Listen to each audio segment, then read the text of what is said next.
Hello നമസ്കാരം. അപ്പം നമ്മുടെ ഒരു പുതിയ വീഡിയോയിലേക്ക് എല്ലാവർക്കും സ്വാഗതം. അപ്പം എല്ലാവരും സുഖമായിട്ടല്ലേ ഇരിക്കണത്? നമ്മളും അതേട്ടാ വലിയ കുഴപ്പങ്ങളൊന്നും ഇല്ലാണ്ട് ഇങ്ങനെ പോണു.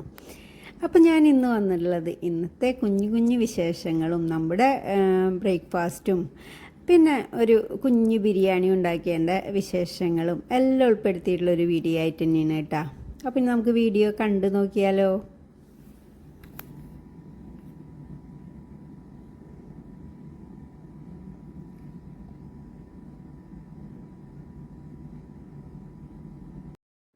അപ്പം ഇന്ന് എല്ലാവർക്കും മുടക്കുള്ള ദിവസമാണ് കേട്ടോ. അപ്പോൾ ആർക്കും പോകേണ്ടതൊന്നുമില്ല. അപ്പോൾ സാവധാനം എഴുന്നേറ്റു. അപ്പോൾ മുടക്കുള്ള ദിവസങ്ങളിൽ ഞാൻ തലേ ദിവസം എന്താ ബ്രേക്ക്ഫാസ്റ്റിനൊന്നും വലിയ കാര്യത്തിലൊന്നും ചിന്തിക്കാറില്ല കേട്ടോ.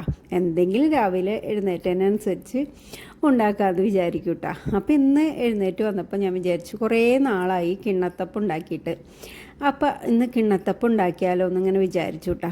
അപ്പോൾ ആദ്യം വേറെ എന്തെങ്കിലുമൊക്കെ ഉണ്ടാക്കാമെന്ന് വിചാരിച്ചു. പിന്നെ വിചാരിച്ചു ഇപ്പം എല്ലാവർക്കും മുടക്കല്ലേ, അപ്പോൾ അവരൊക്കെ സാവധാനം എഴുന്നേൽക്കും, അപ്പോഴേക്ക് ഉണ്ടാക്കിയാൽ മതിയല്ല. ഇതാവുമ്പോൾ പിന്നെ വലിയ പണികളൊന്നുമില്ല, എളുപ്പത്തിൽ കാര്യം കഴിയും. പിന്നെ നാളികേരം ചിരയത് ഫ്രിഡ്ജിലിരിപ്പുണ്ട്. അപ്പോൾ അതാണെങ്കിൽ കുറച്ച് ദിവസം ചെരുക്കിയതാകുമ്പോൾ നമ്മൾ 1, 2, 3 ദിവസമൊക്കെ ആകുമ്പോഴേക്കും അത് തീർക്കണം, അല്ലെങ്കിൽ നമുക്ക് ഒരു മണമൊക്കെ വരും. അപ്പോൾ ഞാൻ 2 ദിവസം ആയിട്ടുണ്ടായിരുന്നു. അപ്പോൾ ഞാൻ വിചാരിച്ചു അത് കഴിക്കാനായിട്ട്. അപ്പോൾ ഇതിലേക്ക് എന്തായാലും നാളികേരപ്പാൽ വേണമല്ലോ.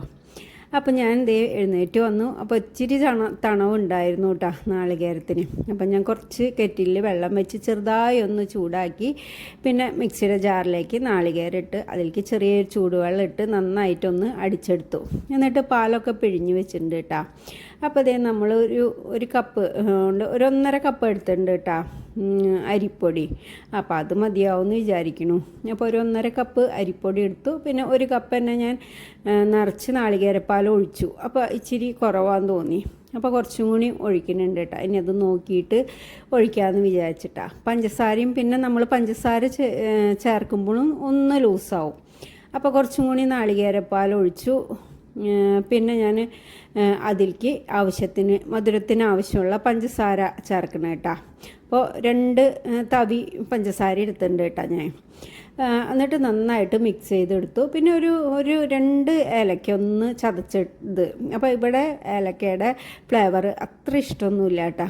അപ്പോൾ ഞാനൊരു 2 ഏലക്ക മാത്രം ഒന്ന് ചതച്ചിട്ട് ഒന്ന് ഇട്ടിട്ടുണ്ട്. പിന്നെ അതേ നമ്മളൊരു കിണ്ണം ഒന്ന് കഴുകി തുടച്ചെടുത്ത് അതിലേക്ക് കുറച്ച് വെളിച്ചെണ്ണ ഒഴിച്ച് നന്നായിട്ടൊന്ന് പുരട്ടിയെടുത്തിട്ടുണ്ട് കേട്ടോ. എന്നിട്ട് ഇതേ നമ്മൾ ആവി കയറ്റിയെടുക്കാനായിട്ട് ഇഡ്ഡലി പാത്രം വെച്ചിട്ടുണ്ടായിരുന്നു. അപ്പോൾ അതിലോട്ട് ഇതേ നമ്മൾ കിണ്ണം വെച്ച് കൊടുത്ത് അതിലേക്ക് ഒഴിച്ച് കൊടുക്കണം കേട്ടോ മാവ്. അപ്പോൾ ഇതിൽ മറ്റേ കിണ്ണത്തപ്പത്തിൻ്റെ പോലെ കുറേ മാവ് ഒഴിക്കേണ്ട, കുറച്ച് മാത്രം ഒഴിച്ചാൽ മതി കേട്ടോ. എന്താണെന്ന് വെച്ചാൽ ഇത് ഇപ്പോൾ കിണ്ണത്തപ്പത്തിൻ്റെ അല്ല, കള്ളപ്പത്തിൻ്റെ പോലെ. ഇത് കിണ്ണത്തപ്പല്ലേ. അപ്പോൾ കിണ്ണത്തപ്പത്തിന് കുറച്ച് മാവ് ഒഴിച്ച് വളരെ കനം കുറച്ച് ഉണ്ടാക്കണമെന്നാണ് കൂടുതൽ ടേസ്റ്റ് കിട്ടുക ഇതിൻ്റെ. അപ്പോൾ നന്നായി കനം കുറച്ച് ഉണ്ടാക്കണം. അപ്പോൾ അതേ നമ്മൾ ഒരു 5-8 മിനിറ്റൊക്കെ അത് ആവി കയറ്റി എടുത്തിട്ടുണ്ട്. എന്നിട്ട് ഒരു കിണ്ണത്തിൽ വെള്ളം വെച്ച് അതിലോട്ട് ഇറക്കി വെച്ചു കൂട്ടാ. അപ്പോൾ അതേ നന്നായി ചൂടാറിയിട്ടുണ്ടായിരുന്നു. അപ്പോൾ എന്നിട്ട് ഇതേ മുറിച്ച് ഒരു പാത്രത്തിലോട്ട് അങ്ങ് മാറ്റാട്ടാ. ഇനി ഇതുപോലെ തന്നെ കുറച്ച് എണ്ണ തടവി ഒന്ന് കഴുകി എടുത്തിട്ടാണ് ഞാൻ പിന്നെ വീണ്ടും കുറച്ച് വെളിച്ചെണ്ണ ഒന്ന് തടവിയിട്ട് പിന്നെ ബാക്കിയുള്ള മാവുകൾ ഇങ്ങനെ ഒഴിച്ച് വെക്കണത് കേട്ടോ.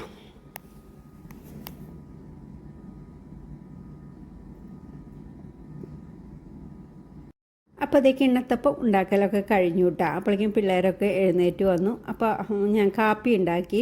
അപ്പോൾ ഇത് മധുരമുള്ളതല്ലേ, അപ്പോൾ ഞാൻ കാപ്പിയിൽ മധുരം ഇടാണ്ടാണ് കട്ടൻ കാപ്പിയാണ് ഞാൻ ഉണ്ടാക്കിയിട്ടുള്ളത് കേട്ടോ. അപ്പോൾ ബ്രേക്ക്ഫാസ്റ്റൊക്കെ കഴിഞ്ഞു. പിന്നെ അതേ നമ്മൾ ഉച്ചക്കലത്തേക്കായിട്ട് ചിക്കൻ കൊണ്ടുവന്നിട്ടുണ്ടായിരുന്നു. അപ്പോൾ അത് ഒരു ബിരിയാണി, കുറച്ച് ദിവസമായി ബിരിയാണി ഉണ്ടാക്കിയിട്ട്. അപ്പോൾ എല്ലാവരും വീട്ടിലുള്ള ദിവസമാണ് ഇങ്ങനെ എന്തെങ്കിലുമൊക്കെ സ്പെഷ്യൽ ഉണ്ടാക്കുക കേട്ടോ. അപ്പോൾ ഇന്ന് ഞാൻ ഹൈദരാബാദി ബിരിയാണി ഉണ്ടാക്കാമെന്ന് വിചാരിച്ചിട്ടാണ്. അപ്പോൾ ഒരു 5-8 സവാള, ഒരു 8-9 സവാള എടുത്തിട്ടുണ്ടായിരുന്നു. അപ്പോൾ അതൊക്കെ ചേട്ടൻ അരിഞ്ഞു തന്നിട്ടുണ്ടായിരുന്നു കേട്ടോ. അപ്പോൾ അത് ഞാൻ ഇപ്പോൾ ഇതിലേക്ക് നമ്മൾ സവാള വഴറ്റണില്ല, ഇതെല്ലാം വറുത്തെടുക്കുകയാണ് ചെയ്യണത് കേട്ടോ. അപ്പോൾ അതേ സവാള എല്ലാം വറുത്തെടുത്തു. അതിൽ കൂടെ കുറച്ച് അണ്ടിപ്പരിപ്പും മുന്തിരിയും കൂടി വറുത്തെടുത്ത് വെച്ചിട്ടുണ്ട് കേട്ടോ. ഇനി നമുക്ക് മിക്സിയുടെ ജാറിലേക്കിട്ട് കുറച്ച് പച്ചമുളക്, അപ്പോൾ പച്ചമുളക് മുഴുവനായിട്ട് ഇട്ടാലും മതി, ചേട്ടൻ അതൊക്കെ അരിഞ്ഞ് വെച്ചിട്ടുണ്ടായിരുന്നു. അപ്പോൾ അരിഞ്ഞ് തന്നെ ഞാൻ ഇതിലോട്ട് ഒന്ന് ചതച്ചെടുക്കുള്ളൂ കേട്ടോ, ഒറ്റയടി അടിക്കണമല്ലോ. അപ്പോൾ ഒരു ഉണ്ട വെളുത്തുള്ളിയുടെ പകുതി എടുത്തിട്ടുണ്ട്, ഒരു വലിയ കഷ്ണം ഇഞ്ചിയും അതുപോലെ തന്നെ ഒരു 5-6 പച്ചമുളക് എടുത്തിട്ടുണ്ട് കേട്ടോ. അപ്പോൾ അതൊക്കെ ഒന്ന് ചതച്ച് വെച്ചിട്ടുണ്ട് കേട്ടോ. പിന്നെ പൊടികളായിട്ട് നമ്മൾ മുളക് പൊടി, മഞ്ഞൾപ്പൊടി, മല്ലിപ്പൊടി, പിന്നെ ഗരം മസാലപ്പൊടിയാണ് എടുത്തുള്ളത് കേട്ടോ. എന്നിട്ട് പിന്നെ നമ്മൾ ചതച്ചെടുത്ത ഇഞ്ചി, പച്ചമുളക്, വെളുത്തുള്ളിയിൽ അതും അതിലേക്ക് ഇട്ടു. പിന്നെ ഒരു 2-3 തവി തൈര് ഒഴിച്ചു. പിന്നെ നമ്മൾ വറുത്ത് വെച്ചിട്ടുള്ള സവാള അതിൽ നിന്ന് ഒരു പിടി മാറ്റി വെച്ചിട്ടുണ്ട് നമ്മൾ ലാസ്റ്റ് അതിൻ്റെ മേലെ ഒന്ന് ഇടാനായിട്ട് കേട്ടോ. ബാക്കിയെല്ലാം ഇട്ടിട്ടുണ്ട്. പിന്നെ അരിഞ്ഞെടുത്ത മല്ലിയില, പുതിനയില, പിന്നെ ഒരു സ്പൂണോ ഒരു 1/4 സ്പൂണോളം നെയ്യും അത്ര തന്നെ ഓയിൽ ഒഴിച്ചു കൊടുക്കുന്നുണ്ട് കേട്ടോ.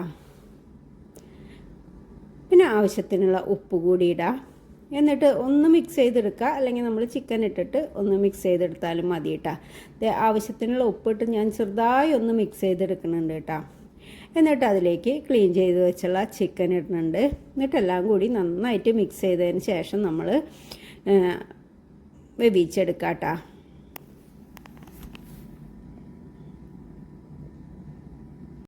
അപ്പോൾ എല്ലാം കൂടി നന്നായിട്ട് തിരുമ്പി അതിന് ശേഷം ഫ്ലെയിം ഓണാക്കി മൂടി വെച്ച് വേവിച്ചെടുക്കണം കേട്ടോ. അപ്പോൾ അത് ചിക്കൻ വേവിക്കാനായിട്ട് വെച്ചിട്ടുണ്ട്. പിന്നെ നമ്മൾ ഒരു ബൗളിലേക്ക് കുറച്ച് ഒരു 1/4 ഗ്ലാസ് ഉണ്ടാവില്ല, അതിൻ്റെ പകുതിയായിട്ട് ഉണ്ടാവുള്ളൂ, ചൂട് പാല്, ഒന്ന് തിളപ്പിച്ചെടുത്തുള്ള പാലാണ് കേട്ടോ, ചെറു ചൂട്ടോടെയുള്ള പാല്. അതിലേക്ക് നമ്മൾ കുറച്ച് സാഫ്രോൺ ഇട്ട് വെക്കുന്നുണ്ട് കേട്ടോ. അപ്പോൾ എനിക്ക് പാലിൽ സാഫ്രോൺ ഇങ്ങനെ ഇട്ട് അതൊരു മഞ്ഞ കളറായി വരുന്നത് കാണാൻ ഭയങ്കര ഇഷ്ടമാണ് കേട്ടോ. അപ്പോൾ ഞാൻ ഒരു നുള്ളിൽ കുറച്ചധികം സാഫ്രോൺ ഇട്ടിട്ടുണ്ട്. അപ്പോൾ അതവിടെ ഇരിക്കട്ടെ. അപ്പോഴേക്കും നമ്മുടെ ചിക്കനൊക്കെ ഒരുവിധം വെന്തിട്ടുണ്ടായിരുന്നു, കുറച്ച് നേരം ആയിട്ടുണ്ട് കേട്ടോ. അപ്പോൾ അതിൽ നിന്ന് ഞാൻ പകുതി എടുത്ത് വേറൊരു പാനിലോട്ട് മാറ്റിയിട്ടുണ്ട് കേട്ടോ. ഇതിൽ മുഴുവനായിട്ട് ചോറ് ചിക്കനും കൂടി ആകുമ്പോൾ ശരിയാവില്ല. അപ്പോൾ വലിയ പാൻ എടുക്കേണ്ട മടിക്കാണ് ഞാൻ ഈ പണി ചെയ്യുന്നത് കേട്ടോ. വലിയ പാൻ ഞാൻ മേലെ കയറ്റി വെച്ചുള്ളതാണ്. അതപ്പോൾ അത് എടുക്കേണ്ട ഒരു മടിക്കാണ്. ഞാനിതിപ്പോൾ പകുതിയിൽ ആക്കിയിട്ടുണ്ട് കേട്ടോ. അപ്പോൾ ചിക്കനൊക്കെ വെന്ത് വന്നപ്പോൾ ഞാൻ അതിലേക്ക് നമ്മളെ റൈസ് വേവിച്ച് വെച്ചിട്ടുണ്ടായിരുന്നു. അപ്പോൾ അതിൻ്റെ ഇടയിൽ ആദ്യം ഞാൻ റൈസ് മസാലകളൊക്കെ ഇട്ട് കുറച്ച് നെയ്യ് ഒഴിച്ച് ഉപ്പിട്ടിട്ട് വേവിച്ച് വെച്ചിട്ടുണ്ടായിരുന്നു കേട്ടോ. അപ്പോൾ റൈസ് ഇട്ടു. അതിൻ്റെ മേലേക്ക് സവാള, അണ്ടിപ്പരിപ്പും മുന്തിരിയും വറുത്തെടുത്തതും പിന്നെ നമ്മുടെ മല്ലിയില, പുതിനയില ഇട്ടു. പിന്നെ നമ്മൾ പാലിൽ സാഫ്രോൺ ഇട്ട് വെച്ചിട്ടുണ്ടായിരുന്നില്ലേ, അപ്പോൾ അത് അതിലേക്ക് ഒഴിച്ചു. പിന്നെ കുറച്ച് നെയ്യും കൂടി ഒഴിച്ചിട്ട് സെറ്റാക്കി അപ്പുറത്തോട്ട് അടുപ്പത്ത് അങ്ങോട്ട് മാറ്റി വയ്ക്കുക കേട്ടോ, ചെറിയ തീയിലാക്കിയിട്ട്. പിന്നെ അതുപോലെ തന്നെ മറ്റേ പാത്രത്തിലും അതുപോലെ തന്നെ നിറച്ച് 2 പാത്രം അത് ഒരു 5-8 മിനിറ്റോളം ഞാൻ ചെറിയ തീയിലാക്കിയിട്ട് അങ്ങനെ വെച്ചു കേട്ടോ, ദമ്മിട്ടിട്ട്. അപ്പോൾ നമ്മുടെ ബിരിയാണിയൊക്കെ സെറ്റായിട്ടുണ്ട്. അപ്പോൾ എല്ലാം കൂടി ഒന്ന് മിക്സ് ചെയ്തെടുത്ത് വിളമ്പിയിട്ടാ. അപ്പോൾ ഇതൊക്കെയാണ് നമ്മുടെ ഇന്നത്തെ കുഞ്ഞു വീഡിയോ. അപ്പോൾ എൻ്റെ വീഡിയോ നിങ്ങൾക്ക് ഇഷ്ടമാവുന്നുണ്ടെങ്കിൽ ഒന്ന് ലൈക്ക് ചെയ്യുക, കമൻറ്റ് ചെയ്യുക, ഷെയർ ചെയ്യുക, സബ്സ്ക്രൈബ് ചെയ്യുക, ഒന്ന് സപ്പോർട്ട് ചെയ്യുക. പുതിയ വീഡിയോയുമായി വരും വരെ ബൈ.